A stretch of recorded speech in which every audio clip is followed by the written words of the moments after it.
intro. It's the one closest to you. What's your last name? This is Blake. It's got my name on it.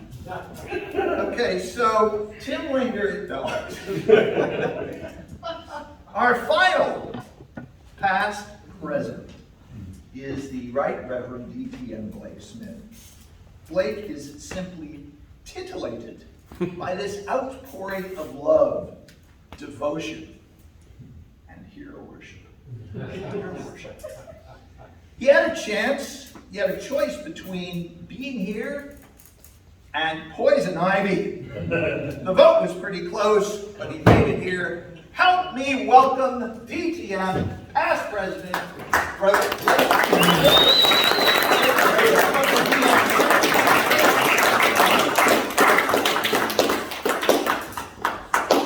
Lily, would you help him with his English? Well, let's start off this roast by making fun of the dead. We have roasts in this club of past presidents because Carl Ryder didn't have enough opportunity to get to the lectern and speak. He wrote a book on jokes that no one was buying. And so he decided, I know, y'all can roast me. And then afterwards he thought, well, this is a good idea. We'll roast some other people. And all of a sudden, this tradition started. So, Carl, wherever you are, Bubba, this one's for you. Kim Glainer, speaking of hemorrhoids. Okay,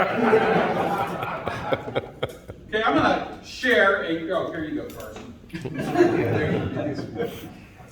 I'm going to share a true story about Kim Glainer. First Toastmaster party we went to, we brought our spouses. I looked at Kim's wife. This is his first wife. And it's, I know this woman. She was my neighbor. I tried to go out with her and she wouldn't have me. And then I saw how his marriage went and I'm thinking, thank you, Jesus. Oh yeah. Kim was telling divorce jokes hand over fist after that one. Forensic accounting, he was so glad. And then, of course, then what does he do? Gets rid of one Debbie, marries another one. And this cheap monkey, what does he do? He marries her on... April 1st. No. He married her on February 29th. So he only had to buy her an anniversary present once every 4 years. You're my hero. Alex McGriff. You know, I thought I was going to get a pass with Alex.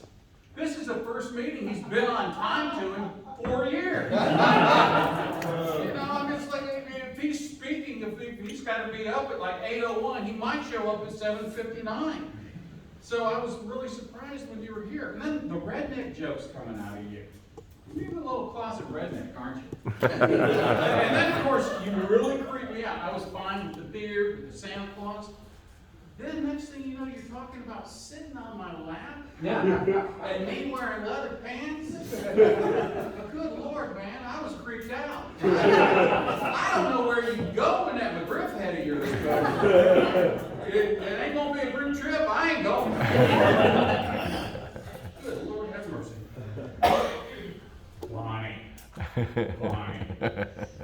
You know, this isn't easy. Who picked Bonnie? Who picked Bonnie? Dadgummit. You know, she's a single mom. She's an entrepreneur. The stuff that she's been through, she talks about in her speeches. She just admitted to being in a gang and whipping butt in Tim Linger's neighborhood. You know, it's like, do you have a prosthetic leg? No. Are you missing teeth? No. See, what am I going to do? I mean, oh wait, life coach. Oh wait, life coach. Don't you have to have a contract to be a coach? Doesn't somebody have to, bunches of people and an alumni association and all that? I think being a life coach is being like an economist or a weatherman. You don't quite have to be right at it, but it's your profession, and you can charge money. So, Nate Bowe, washed up on the shore like rotting animal excrement. Pretty much sums up those table topics.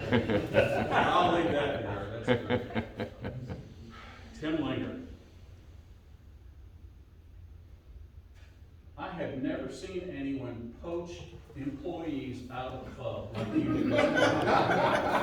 Good Lord have mercy. I mean, we've got guys that have gotten their partners and their wives out of this club. That's happened, you know. Jeff met Amy, Jordan met a Toastmaster. But good Lord, I mean, you don't have to stand at the door with employment applications grabbing people as they come in.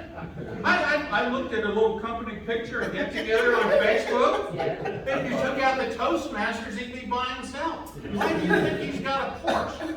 Because he poaches out a Toastmaster. If he didn't have Toastmasters on his roster, he'd be working out of a Ted's shed and driving a, I don't know, a Geo Tracker or a Yugo living in Christmas.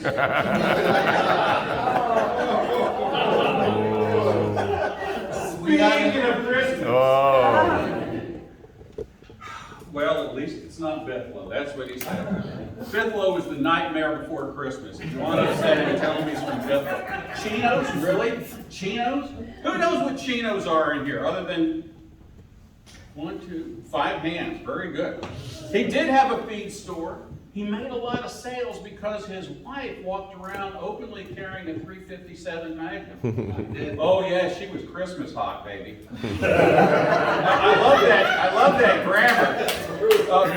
Telling Alec, I did used to have hair. The Jeff Foxworthy School of English. What's the difference between a Hoover and a Hyundai SUV? Dirt bags are on the inside of both of them. Carmelo.